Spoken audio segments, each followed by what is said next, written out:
I got on a tram at the wrong minute. That's the whole beginning of it. There's a line that runs out to my side of the city, and at that hour there's one about every 10 minutes. And I watched the one in front of mine pull away from the stop with everybody on it. 40 people, easily. The end of a Friday, all of them going the same way I was. And then it was quiet on that platform, in the rain, and mine came, and it was empty. I remember being pleased about it, a whole tram to myself on a wet night. Everybody does the same thing on an empty carriage.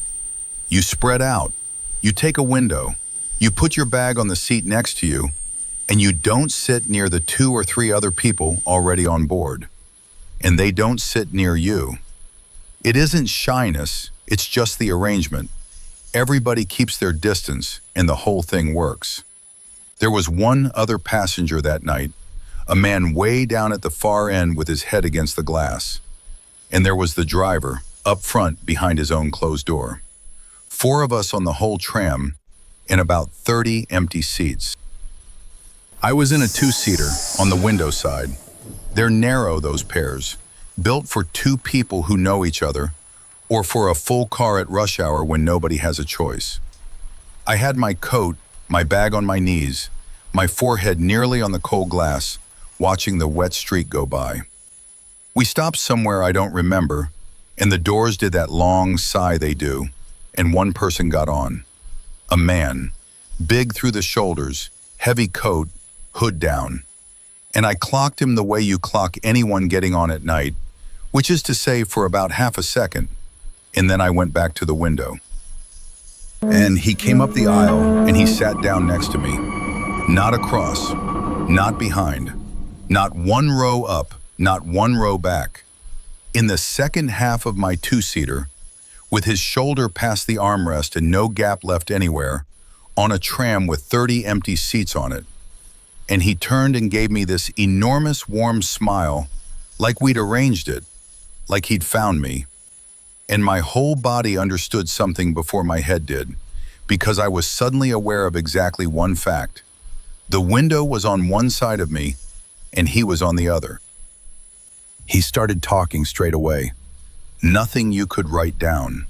The rain, the tram being empty, how the one before always takes everybody. Ordinary, pleasant even. And I did what you do, which was nothing. A small, polite noise, a half smile, eyes back out the window. The signal every adult in the world understands. And it didn't touch him. He kept going, the same warm voice, the same easy rhythm, not needing one single thing back from me. And that's when I first got properly cold, because a man making conversation notices when there isn't any. And he never touched me. I want that clear because it's the part that kept me stuck. He put his arm up along the top of the seat behind my shoulders. Not on me, on the seat. He turned his knees in toward the aisle so his legs came across the gap. There was nothing to point at, nothing to say out loud, and I looked down the length of that tram at the one other passenger with his head on the glass, 40 feet away. Then at the driver's shut door with the lit crack around it. Then at the few inches left between his knees and the back of the seat in front of mine. And I stayed exactly where I was, with my forehead near the window, not looking at any of it. So I did the polite thing because it was the only thing I had. I said, "Sorry, this is me coming up," and I shifted forward and put my hand on the rail of the seat in front. The universal move, the one where the other person swings their legs and half stands and you shuffle past and everybody says, "Sorry," twice. He didn't move. Not an inch, not a knee, not the arm along the back of the seat. He just kept smiling at me while I sat there half out of my seat with my hand on a rail, and he let me feel it. And then the smile went out. Not into anger. That's what people expect, and that's not what happened. And honestly, the real thing was worse. It just switched off. The way a screen goes black. Everything warm about his face stopped, all at once, like it had been running off something. And he said quietly, in a completely reasonable voice, sit back down. 3 words, no volume. Nobody 40 feet away would have heard a thing. And then he turned the smile back on. Just like that, full warmth right back to the rain in the empty tram. And I sat back down because there was a moment there where I understood that everything about the last 5 minutes was a decision somebody had made. And that's when the seat itself finally landed on me. 30 empty seats. 30. He had walked past every single one of them. He hadn't sat there because it was free, or because it was near the door, or because he didn't think about it. He sat there because it was the only seat on that tram where I couldn't stand up without his permission. The empty tram wasn't bad luck for me. It was the reason he'd got on. So I stopped. I stopped asking. I stopped shifting. I stopped signaling anything at all. I put my bag back on my knees and I looked out the window like a woman who had settled in for a long ride, and I let him talk. And after a couple of minutes, I felt it. The arm came off the back of the seat. The knees eased off a few degrees. He sat back because I'd gone quiet, and quiet is what he wanted. And the whole time I was watching the fogged up window for the one thing I needed, which was light. A stop with people standing at it.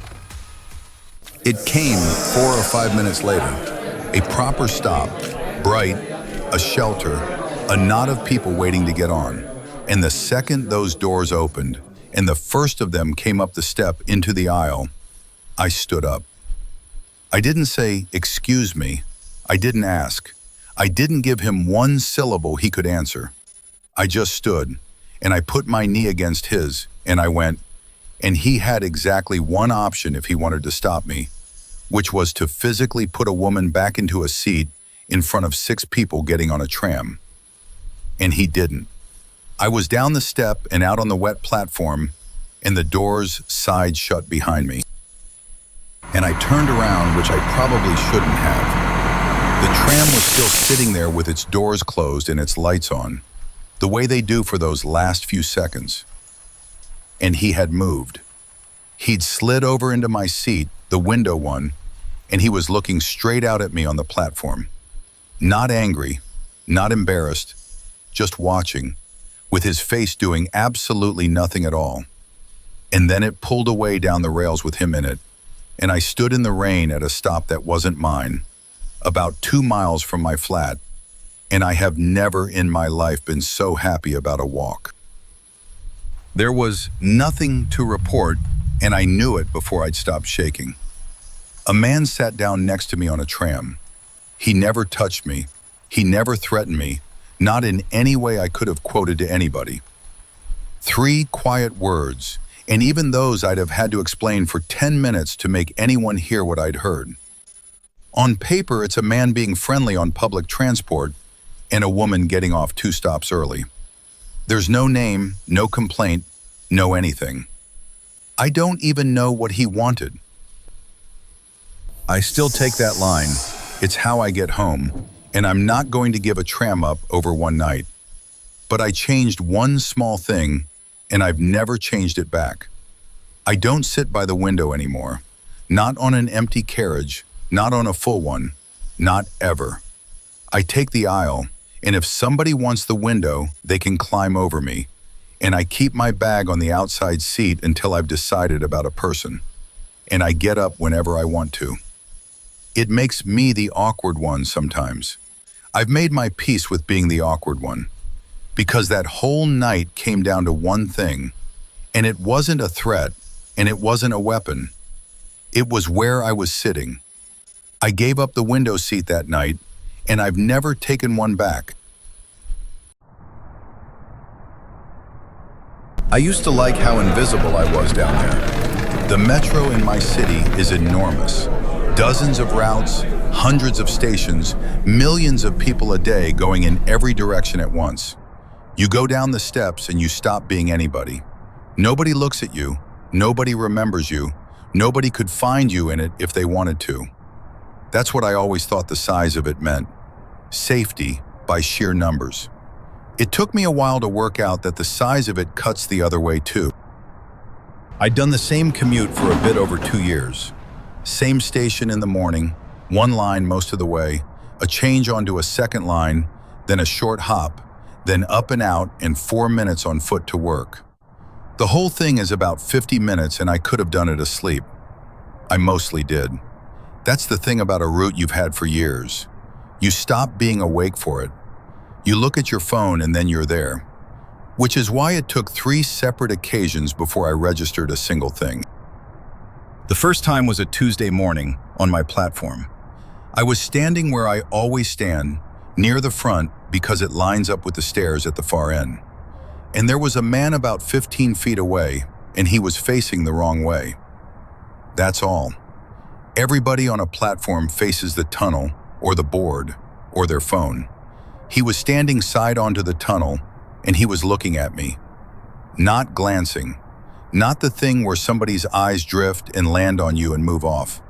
Just looking, steadily, the way you look at a photograph. And I did what anyone does, which is I decided I was imagining it. The train came in, I got on, and when I looked up, he was in the same car, down the other end holding the pole. And at my stop, he got off too. And that's where it ended because that's where the thought ends. Everybody has to get off somewhere. There are millions of people down there. Thousands of them get off at my station every hour of the morning. A man looked at me on a platform and then got off where I got off. I didn't even carry it upstairs with me. I forgot about him inside a day, the way you forget anybody. The second time was the following week, and it wasn't a Tuesday, and it wasn't the same hour. I'd stayed late the night before, so I went in late, and I came down onto that platform at a completely different point in the morning, into a completely different crowd. And he was there. Same man, coat, hands empty, no bag, no headphones, no coffee, nothing in his hands at all, which I noticed because everybody on a platform is holding something. And he was doing exactly what he'd been doing the first time, standing side on, looking at me. And this is the part I still can't shake. My commute isn't a straight line. It has a change in it. You come off one line, you go down a level, you cross under, and you come up on a completely different line, going a completely different direction.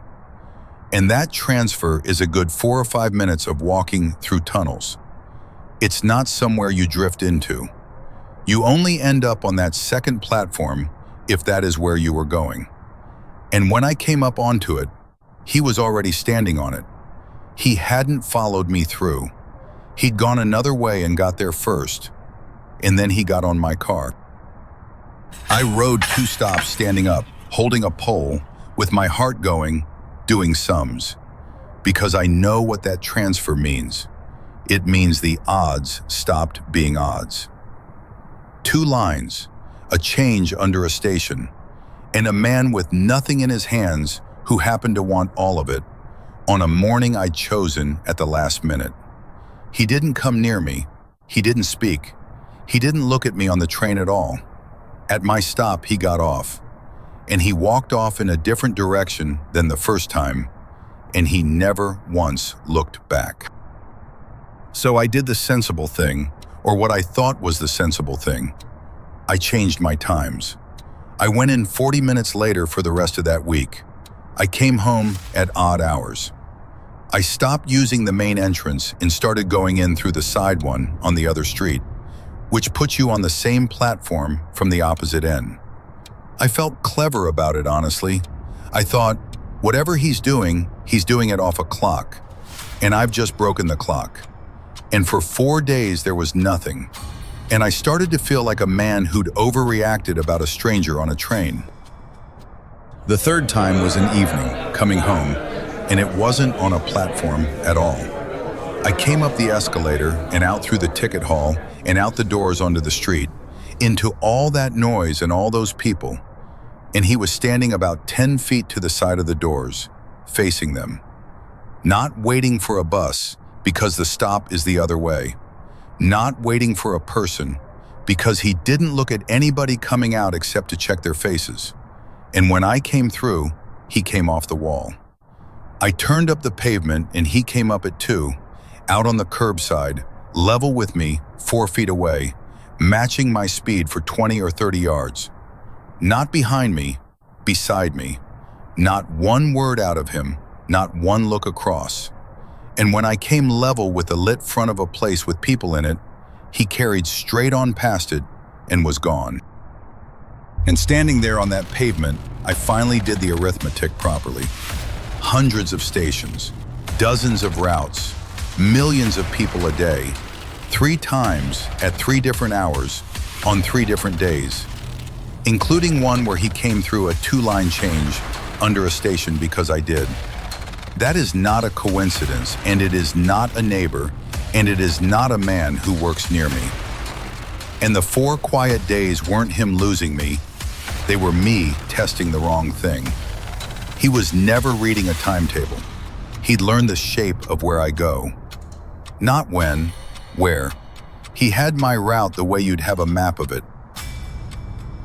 I didn't go after him, and I didn't carry on the way I'd been going, because I could feel how much I didn't want him behind me on my own street.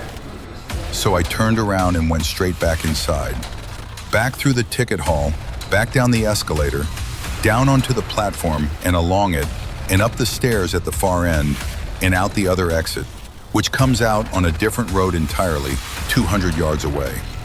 And then I walked, fast, in completely the wrong direction, into the busiest street I could find, and I stood outside a place with lights on and people in it for about 20 minutes, and I did not see him again that night.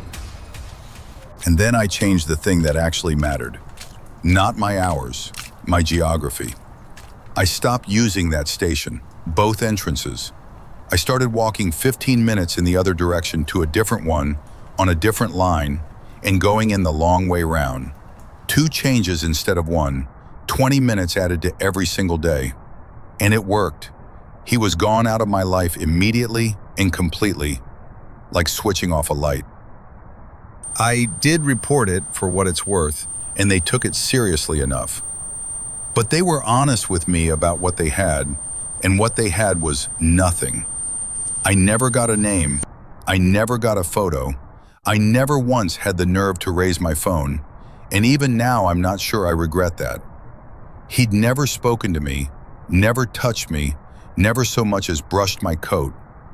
A man in a dark coat with nothing in his hands, inside a network that moves millions of people a day, and cameras that are pointed at platform edges, not at one face. There was nothing to look for. I don't know who he was. I don't know how many mornings he'd been standing there before the first one I noticed. I've been on the long route for years now. 15 minutes on foot to a station that isn't the convenient one, 2 changes, an extra 20 minutes each way, in the rain, in the winter, on days when I'm exhausted and the short way is right there. And I'll never go back to the old one. And it's not really fear anymore. It's just what I do now. The thing that got me was that I'd ridden the same 50 minutes for 2 years and never once thought of it as anything. It was just the boring part of the day. It turns out it was also the most dependable thing about me, the one part of my life that never changed, and somebody stood on a platform and read it. So now I pay for it in shoe leather. 15 extra minutes every morning of my life, and it's the cheapest thing I have ever bought. A bus is the safe one. That's the thing I'd have told you before that night. Not a stranger's car, not a cab you flag down, not walking. A bus. It's public, it's marked, it's got a route on the front of it and a number, and it goes where it says it goes. And there's somebody official sitting up there driving it who does this every night for a living. You get on the last one and you stop worrying, because you've handed the whole problem to a system. And that is exactly what I did. I handed it over, and it was somebody else's for the next 40 minutes, and I sat down and looked at my phone. It was raining hard and the bus had been running for hours. so the windows had gone completely opaque. Steam on the inside, rain on the outside. You could see light through them in shapes going past, and that was the whole of it. A gray smear with headlights and lit windows sliding through it, and nothing in it that ever told you where you were. The only glass left on that bus with anything behind it was the windscreen, 8 rows up the front, and all that ever showed you was road. And I remember thinking it was cozy in a horrible way. The only time you could actually see where you were was when the doors opened. The doors would sigh, and this square of real light would come in from a shelter.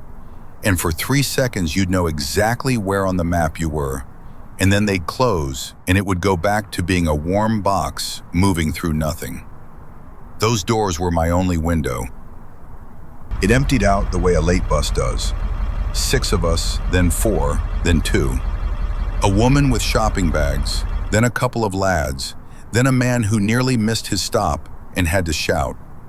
And by about 20 minutes in, it was me and one man right at the back, asleep, head back against the window, in work boots and a high vis with the sleeves pushed up. Properly asleep, mouth open, gone. I remember being glad he was there, not for any reason, just that a bus with 2 people on it feels better than a bus with 1. The first one, I didn't even think about. The windscreen was the only clear glass left on that bus, so from where I sat, I could see straight up the aisle and out through it. And coming up in the wipers, there was a stop with a woman standing at the pole under an umbrella with her arm out. Doing the thing everybody does, the little half wave. And we went straight past her. Didn't slow, didn't indicate, nothing. She went off the edge of the windscreen in about 1.5 seconds, with her arms still up. And I thought, he didn't see her. Rain like that, dark, an umbrella down over her face. He didn't see her. That's a completely reasonable thing to think, and I held on to it for about 4 minutes. The next one had a shelter with a light in it, and 2 people sitting in it, and one of them stood up as we came round the bend. You could not have missed them. It was the brightest thing on that road. And I was watching the big mirror at the front, the wide one they have angled down so they can see the whole saloon.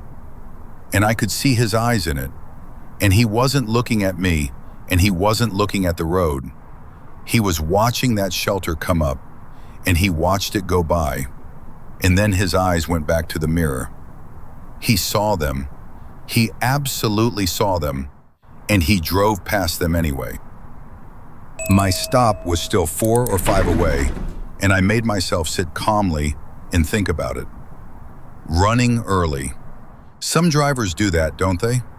Or a diversion, or he'd been told to run a section closed, or he was going out of service, and everybody in the world was going to be annoyed with him except me, because I was already on.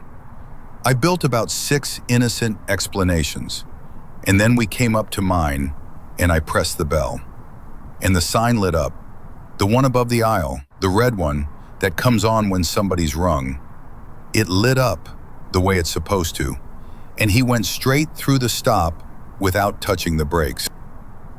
So I pressed it again, straight away, twice, hard, and I held it. And it lit up again. That's the bit I still can't get out of my head, and it isn't the big, frightening bit, it's just the one that turns my stomach. The bus told me it was stopping. It lit the sign up and it said, "Yes, I've heard you, we're stopping." And then it didn't stop. I must have rung that bell 6 or 7 times over the next few minutes, and it did that every single time I asked. So I got up, and I want to describe what that actually is, because I'd never thought about it before that night. To talk to the driver, you have to walk the length of a moving bus. You stand up in the aisle with nothing to hold but the poles. You turn your back on the whole empty saloon behind you, and you go forward, 1 pole at a time, while the floor moves under you. And the entire way up, I could see him in that big mirror. Not the road, me. He watched me come the whole way, 8 rows of it, without once looking at where we were going. and he took a bend while he was doing it. I got to the yellow line and I was polite, because I was still trying to be wrong about it. I said, "Sorry, I've rung a few times. I need the next one, please." And he said, without turning around, in a completely level voice, "I can't let you off. We're not at a stop." And I said, "You've just gone past 4 of them." And there was this pause, and then he said it again. Exactly the same words, exactly the same way, like a recording. "I can't let you off. We're not at a stop." He wasn't angry. He wasn't upset. He didn't raise his voice one single time that whole night. He was quoting me a rule, and it was a rule he was breaking every 90 seconds. So I went for the doors. The middle ones, where they've got the emergency release, the handle in the little housing, the one you've seen 10,000 times and never touched. I got it open and I pulled it, and nothing happened. Not a hiss, not a click, nothing. Because those things only let go when the bus is nearly stopped, and he wasn't going to nearly stop. He didn't slow for anything, not the bends, not the junctions. And I'd had my phone against my ear since the second time that sign lit up for nothing, on hold to somebody, listening to a recording tell me to stay on the line, and he had watched me do every bit of that in the mirror, and his face never changed once. And I stood there with my hand on the emergency release of a public bus and understood that even the part of it that's specifically built to let you out was sitting under his foot with everything else. And that was when the outside ran out. I'd been counting the stops we went through, 4, then 6, and then I lost the count, because there was nothing left out there to count. The lit stops stopped coming. The streetlights stopped coming. The smear on the windows went from gray to black, with nothing moving in it at all. And I couldn't have told you within 3 miles where I was. And I stopped talking to him. I was asking a man to open a door that only he could open, and he had already answered. So I turned around and I walked all the way back down the bus, past my seat, past my bag, right to the back, to the man asleep against the window in his work boots. And I put my hand on his shoulder and I shook him hard, and he came up out of it confused and annoyed the way anybody would. And I said one sentence to him. I said, "The driver won't open the doors. Come to the front with me." And I watched him take about 2 seconds to look at the black windows and work out where we were, which was nowhere near where he'd fallen asleep. And he got up. And the 2 of us walked up that aisle together, and the man said, not even loudly, "Mate, open the doors." And the bus slowed, and it stopped in the middle of a black road, nowhere near a stop, nowhere near anything, and the doors opened. First try. No hiss of a fight, no delay, no rule. They open the way doors open 1,000 times a night for anybody who's ever wanted them to. They had worked the whole time. Every stop, every bell, every time that sign lit up over the aisle. We got off into the dark and it shut behind us and it drove away. And the 2 of us stood on the verge of an unlit road in the rain, both of us miles from where we'd meant to be, watching the lit windows of a bus get smaller. He didn't say anything to us and he didn't look at us. And there's one thing I only remembered about an hour later, standing in my own kitchen. When I was up at the front, at the yellow line, there's a little holder they keep beside the cab, and his was turned around, blank side out. I've thought about that 100 times since, and I still don't know if it meant anything at all. I called the operator the next day. I gave them the route and the time and the direction and everything I could remember. The woman on the phone was kind about it and wrote it all down and said someone would look into it. And that was the last I ever heard. Nothing came back. No letter, no call, no anything.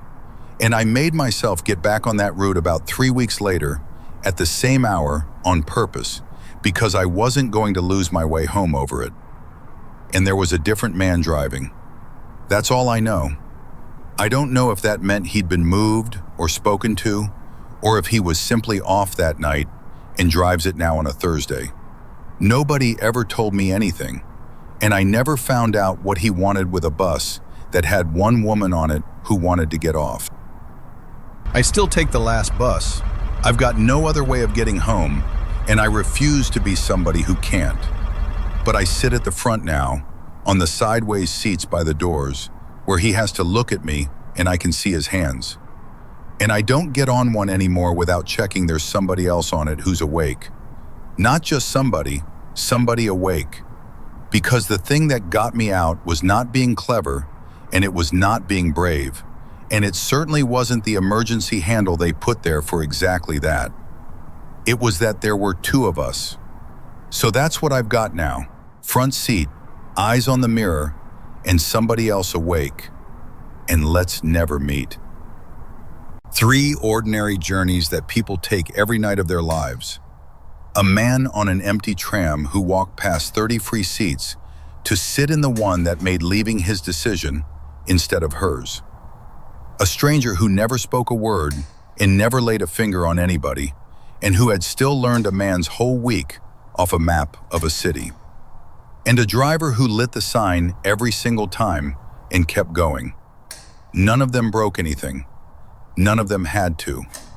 Every one of them was simply standing inside a system the rest of us had already agreed to hand over, and waiting for the moment it stopped being shared. So before you close this, sit with the quiet question. Of those 3, the man who chose the seat, the man who learned the route, or the man who owned the doors, which one would have had you? Which one would you have been polite to for one stop too long because making a scene felt worse than staying put? Tell me in the comments. Subscribe so the next one gets to you before your ride does. And the next time you get on something late and nearly empty, have a look at how you'd get off it and at who would have to agree.